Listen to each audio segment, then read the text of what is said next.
Nakaranas na po ng malakas na ulan ngayong gabi sa Quezon Province dahil sa bagyong Marce.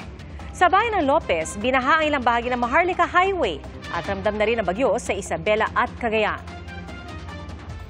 Saksi, si Joseph Morong.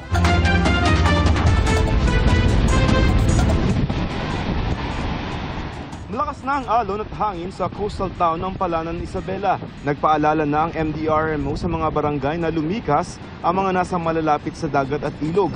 Paghahanda para sa bagyong Marce. Naka-alerto na rin sa Calayan, Cagayan kung saan mahangin at maalon na rin.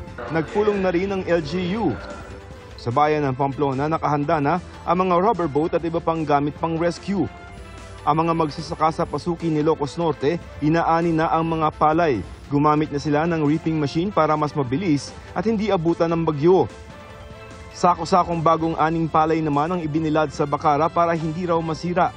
Ayon sa Pag-asa, ngayong gabi pa lamang ay maaaring maramdaman na ang malakas na hangin na dala ng bagyong Marce sa Ilocos Sur, Aurora, Quezon at Camarines Norte. Kahawig raw ng tinahak ng bagyong Leon ang tinatahak ng bagyong Marce. Dahil malawak ito, binabantayan din ang posibleng pagbaha sa Mindanao kahit hindi daraan doon ang bagyo. Nag-issue kami ng flood advisory doon sa Mindanao because may mga cluster of clouds na maaaring magdulot ng mga malakas ng papag-ulan at maaaring magpabaha sa mga areas some areas in Mindanao. Ang NDRMC mahigpit na binabantayan ng Abra, Ilocos Region, Cagayan Valley kabilang ang Batanes at Cordillera Administrative Region. Lampas 1,000 mga barangay naman sa 12 rehiyon ang binabantayan sa posibleng pagbaha at pagguho ng lupa.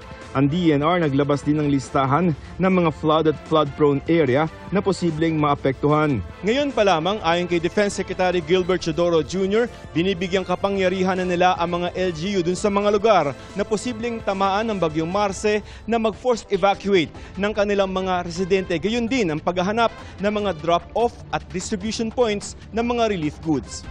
Ayon sa DSWD, nakapreposisyon ng 300,000 na food packs sa mga lugar na posibleng daanan ng bagyo. Abiso ng NDRMC sa mga lokal na pamahalaan sa pagtatansya ng epekto ng bagyo. Huwag po tayong matakot na magkamali sa estimation just as long as yung error ay on the side of safety. Mabuti na pong asahan niya based on information na uulan. Pag hindi umulan, okay lang po yun. Tinayak naman ng AFP na may nakahanda ng lampas 300 search, rescue at retrieval teams pati ang mga air asset at barko na magpapadala ng relief at pampagawa ng mga masisirang bahay.